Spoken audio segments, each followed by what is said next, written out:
From the National Catholic Register, this is Register Radio, bringing light and clarity to the news and topics that affect your life. The month of May, with its celebration of mothers, can leave some women feeling quite desolate. Today, we talk to women who have experienced the pain of infertility and who have leaned into their suffering through God's help to yield beautiful witnesses of adoption and spiritual motherhood. We talk to two women who are writers and advocates, Leigh Snead and Mary Bruno. I'm Jeanette DeMello, Executive Director of the National Catholic Register and your host of Register Radio. I'm joined by my co-host, Matthew Bunson, Executive Editor for EWTN News, and, of course, my co-host. Hi, Matthew. Great to be with you. Matthew, I'm glad you're with us. It's going to be a women-heavy show, so we'll need your masculine input and your questions. So be ready to add some balance. So as I said, Mother's Day can really be hard on some women, and I've seen this with friends and neighbors and people in my community who have just experienced a deep pain, it seems, every year around this time. Either mothers who've lost children. Or those who have been unable to conceive a child.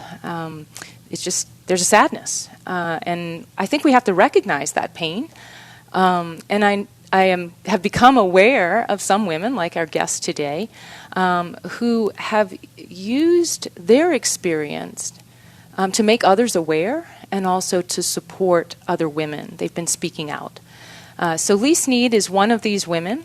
She's a fellow for the Catholic Association. She's a writer, an editor, a speaker, and she is now the mother of 4 adoptive children. She has written for the National Catholic Register a blog recently called Carrying the Cross of Infertility, an Open Letter. Leigh, thank you for being with us today. It was my pleasure. Thank you for having me. So, Leigh, you have written this very, very beautiful letter. It was during Awareness Week, Infertility Awareness Week, a few weeks ago. And in that you share your own story. As I mentioned, you have adopted children, so you are a mother. And yet you have experienced, and you write in this letter, the cross of infertility. That's how you called it. And it's something that you still experience the pain of. Can you share a bit of that story with us here? Absolutely. I think it became clear just when I knew that the Infertility Awareness Week was coming, and our eldest is a senior. He's 18, so he's about to graduate and go on to college. So lots of different things are happening, and it sort of just dawned on me that we had been, it'll be our 25th wedding anniversary in the fall, and just sort of thinking about wow, we've been doing this for a really long time. We also just added our 4th to our family last year. So we have an 18-year-old, 2 12-year-old twins, and a 1-year-old. Wow. Yes, a lot of different needs. So I think it was really on my mind that I just wanted to share with women, because people do, a lot of times I'll get an email or a text or something, so-and-so said you might be a good person to talk to about this. Mm-hmm.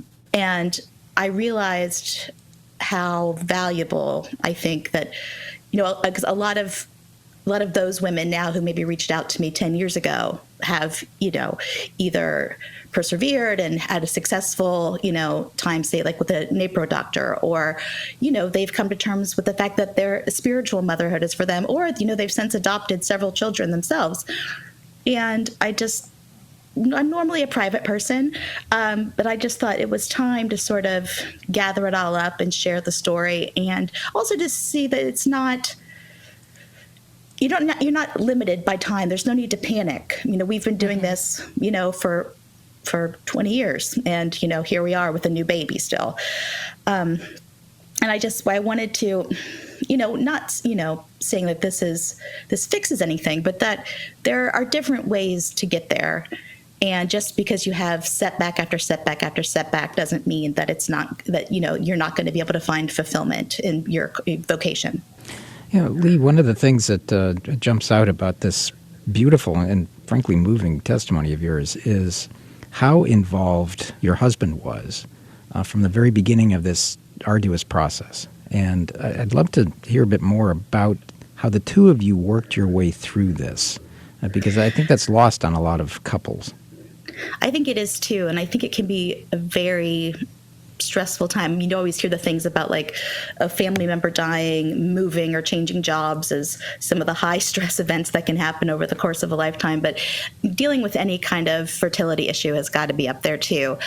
And I think so much of it does fall to the woman naturally, that just the way, just physiologically, that it could be easy for, husbands to check out, or for, the wife just to sort of go about her business and not share that. My husband the way he was involved with that process is also the way he parents. I think we started, we met when we were really young in college. And so there's a certain aspect where we grew up together. Mm-hmm. I think that closeness really helped. But he actually, there were too many details to put in that blog post, but he was actually he was the general counsel for President Bush's general council on bioethics, led by Leon Cass, and he was actually working on the council report called Reproduction and Responsibility, when we first were sort of getting into, this sort of active trying to conceive. And so basically we spent a year learning about every single thing that could go wrong. So I think that helped him also be involved. And, I was in graduate school. I was around a lot of unmarried men, actually, I think, which happens in philosophy departments. But, Carter was already done with law school and he was working. And so he knew, grown-ups. He knew people who had been through adoption. And so the information sort of was more readily available to him anecdotally. And I think also he just didn't, he's a real partner in everything we do. And he just didn't want me to have to carry the load, because obviously it's taxing on a woman when, she's the one that, would be pregnant. You do write about a time when he took you by the hand and led you out in a really protective way, and that was when a doctor kind of nearly pushed you into IVF, in vitro fertilization. The different medical interventions that can be done kind of unnaturally for a woman to conceive. And so I thought, wow, that's obviously your husband is knowledgeable in that area as his experience and knowledge in bioethics, but what a beautiful way, for a mother, for a husband to protect, right? At that moment. Absolutely. How did you go about that decision? I mean, that's not just a theoretical decision at that point, right? It's not something you study and just know. It's deeply present and real. The decision not to use IVF. Yes, because, the devil is there with you in the room saying, just do it, just do it, just do it. It'll be easy. You never have to think about it again. The temptation is real. And I understand why people go ahead and say yes, people who even believe in the teachings of the church when it comes to that kind of thing. Because that you go into these offices and there's just walls full of pictures of babies and pregnant women beaming and all these things. And, there's a doctor saying, hey, this can all be yours. It's really tough. And you have to, before you go in, you have to decide, you have to decide, you have to be a united front. And I think part of the walking out was the protection. And also part of it was, why do we need to have this temptation in our face anymore? This isn't, you don't, put the candy in, like on your night table when you're trying to, slim down or something. It's right. It's just right there. And it's so tempting. And, especially when sort of you think like no one ever has to know, all those things that can lead us to, sinful acts. And actually, it's funny that you bring that up because just this Mother's Day, and I was thinking, and, it's my last one with, all four of my boys under one roof before my eldest leaves for college. And it reminded me that actually that incident, that walking out of that office that day was right around Mother's Day. And when we adopted our son and counted back, we realized that the day we walked out was probably right around the time he was conceived. Wow. Which was, chills. Yes. And it was, sort of like, I was like, I spent Mother's Day with my own mother that year. It was, I love her and it was great, but it was definitely, there was a very bitter pill that year because we'd been so disappointed by this doctor and just, your feelings are hurt. You feel raw. You just feel desperate and you don't know that in 9 months, this little baby that might already be out there is going to be in your arms. And it's a little miracle. Right. Now, you eventually chose to adopt. You did the natural means, every natural means, natural family planning and naprotechnology, and we won't go into that here. I mean, we can, our listeners can find that information elsewhere, but eventually you chose to adopt. That can be a pretty long and arduous process. How was that process for you? It's actually the one thing I actually feel a little bit guilty about sharing because we didn't have to wait very long. It was about 6 weeks between our first meeting with our agency and bringing home our first son.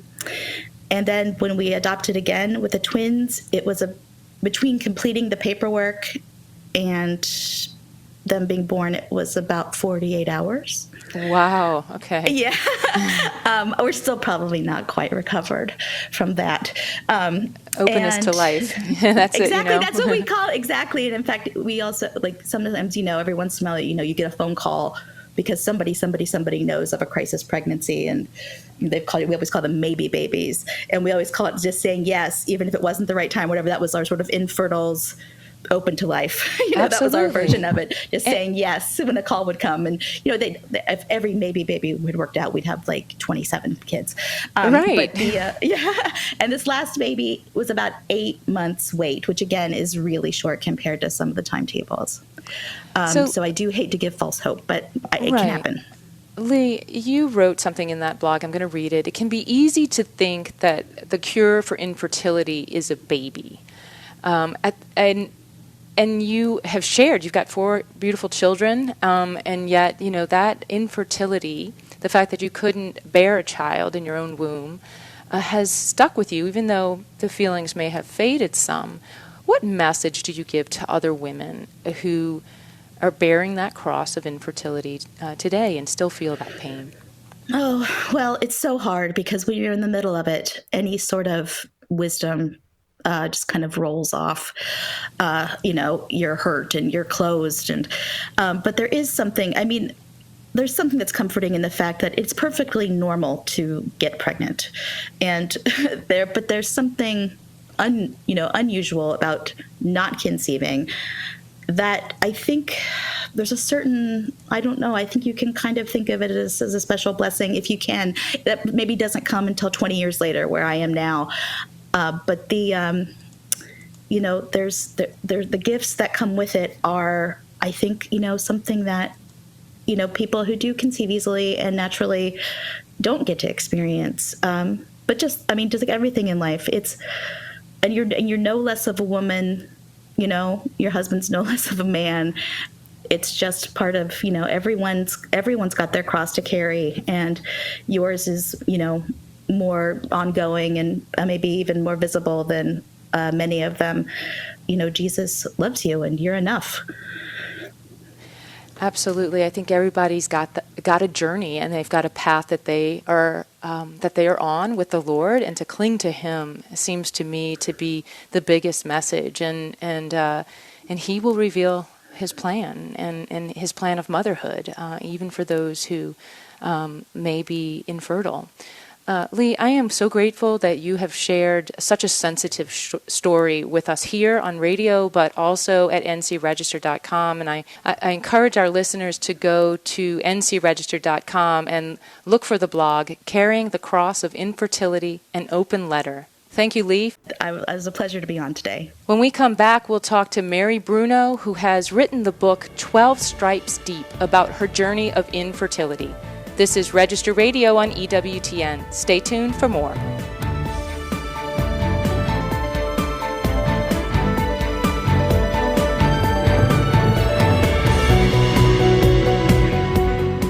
If If you need your news on the go, read the Register online. But if you want to take your time and savor the stories, then subscribe to the National Catholic Register's print edition. And with award-winning Catholic journalism that goes beyond what you'll find from any secular news service, you'll get the real story behind the events that unfold over the course of the year. Try the Register for free today and get it delivered to your home, office, or parish. Join the Catholics who depend on the Register for its faithful and courageous reporting. Get 6 issues free today online at ncregister.com/radio or call 800-421-3230 and mention code radio. That's ncregister.com/radio or call 800-421-3230 and mention code radio. The National Catholic Register. Read faithfully.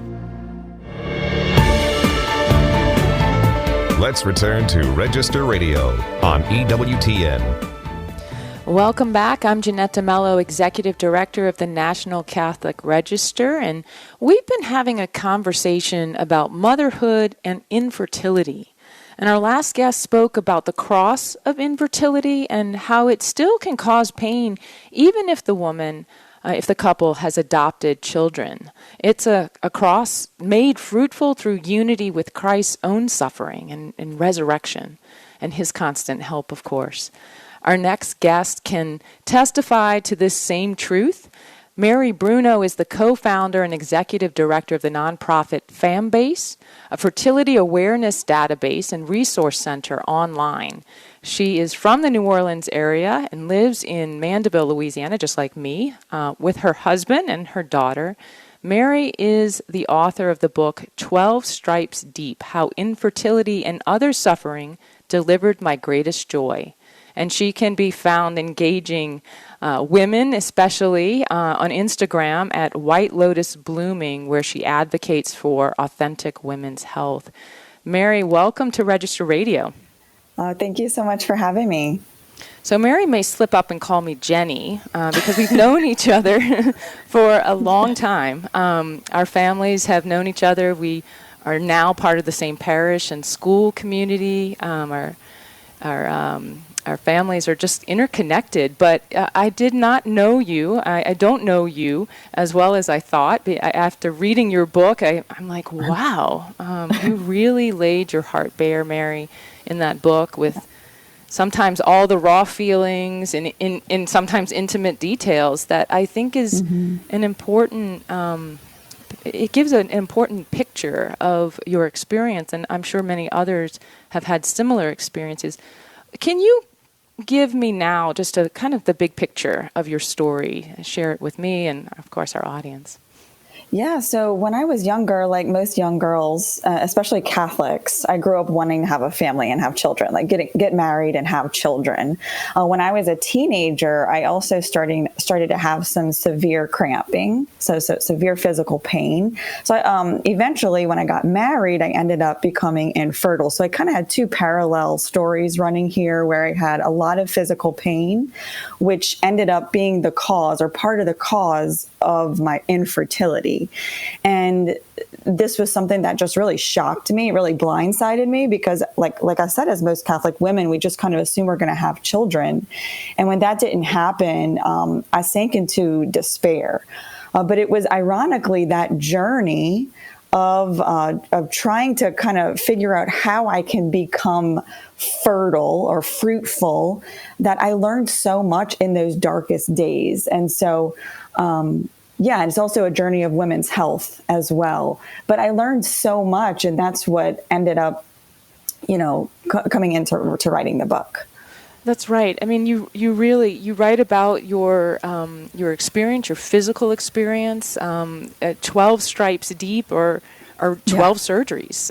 Yes, really that you had in this journey, and it seems like throughout, and you get married in the midst of this, right? Yes. And so you really grew in awareness, not only of how important it is for women to know their bodies, right, and to know about best health care for women, But you also grew into first what seems like a spiritual mother.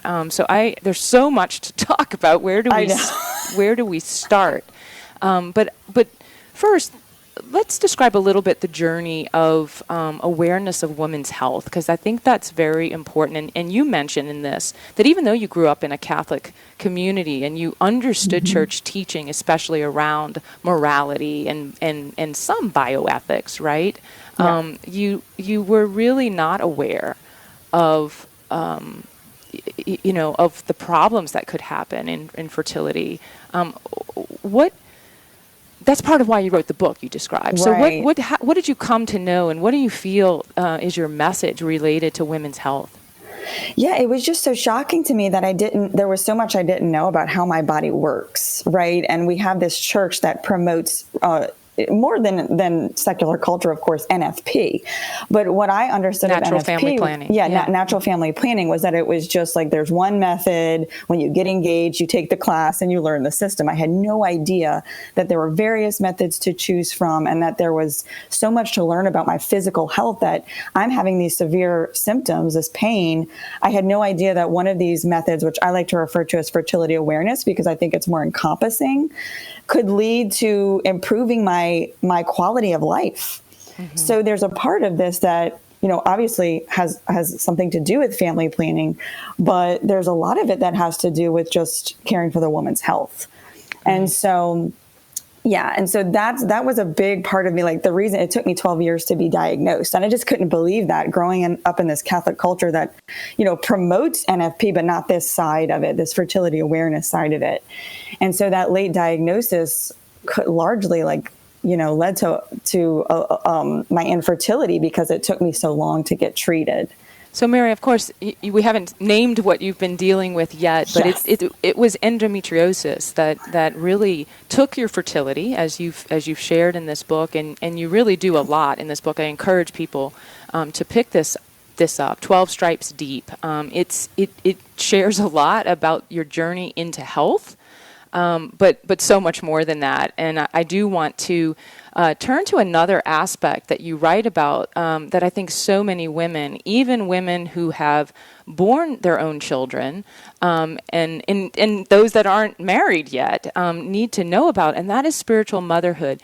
You describe, again, the Catholic community that both you and I grew up with, and your mom, you have 3 in your family. I had yes. 7 in mine.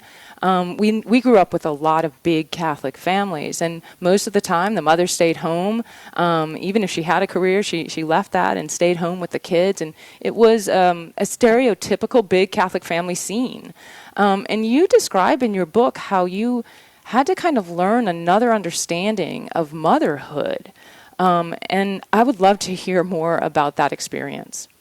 Yes. So I think we all hear the term spiritual motherhood, and it's just like, oh, that thing we all kind of have, but it's not very important. That was kind of my perception of it. But as I labored to in every sense of the word, physically, emotionally, spiritually, to conceive a child, and the absence of that there, I just knew there was so much more. God is calling me to purpose, to be fruitful, to actually be fertile, but in many different ways. And I joke that it's actually infertility that helped me to learn how fertile I actually am, because to become a mother, to mother is to nurture, to comfort, to discipline, to listen. We know just as women, as God has created us male and female, as female, we have these very unique qualities, whether we have children or not. And our motherhood is not activated with pregnancy. And it was just kind of this awakening in me to realize, my goodness, how fruitful and how my motherhood was in such abundance without ever having been pregnant. You mentioned we have a daughter. We adopted her on the day she was born. Such a blessing. One of the many gifts that we have through infertility, but also all the other talents that I have, all of those things that the way I describe it in the book is just getting dusty on the shelf because I got so distracted trying to conceive a child that I didn't realize all the other ways in which God was bringing forth new life from me and my husband already. And so, yes, of course, like the pain of never being able to have a child, like that's always going to be there. But I found such joy and healing from this other piece of it because I know how much I can already be fruitful. And I actually didn't even plan on writing the book. Like this was just something as I needed a medical hysterectomy and something I feared all my life. And it was as that surgery was approaching, all this hard work that I'd kind of done, I really was able to go into it with such peace that didn't make sense to me. So I was like, let me sit down and write how I got to this point. And that's kind of how the book came to be, because I realized like, even if you don't ever get pregnant, you can have this peace, this joy, just by nature of being a daughter of God that he's called us to. I'm going to repeat again. The book is 12 Stripes Deep, and you can find more information about Mary and her book and other resources at fambase.org, fambase.org. That's a website for these kind of resources. Very important. But Mary, I do have one last question. What are some ways that we as a community, some concrete ways that we can support women who experience infertility? Yeah, I think the first step is being vulnerable. And I think that goes both ways. So like, it's just a matter of just listening and just taking a moment to sit with the suffering of others. I cannot express to you how far that goes. Just being willing to listen and to sit with our loved ones, no matter what they're suffering with, and learn a little bit more about it. Mary, I am so grateful for your book, for you sharing your heart, for you discovering your fruitfulness, because many women are benefiting from it. Thank you so much. Thank you. Remember, for more news, analysis, and commentary, check out the National Catholic Register online at ncregister.com. Thanks for joining us on Register Radio here on EWTN. For Matthew Bunson and our producer, Jeff Burson, I'm Jeanette DeMello. And until next week, may God bless you. For more information about the National Catholic Register and about Register Radio, go to ncregister.com. Podcasts of Register Radio are posted on ncregister.com and on EWTN.com. Join us next week at this time for Register Radio on the EWTN Global Catholic Radio Network.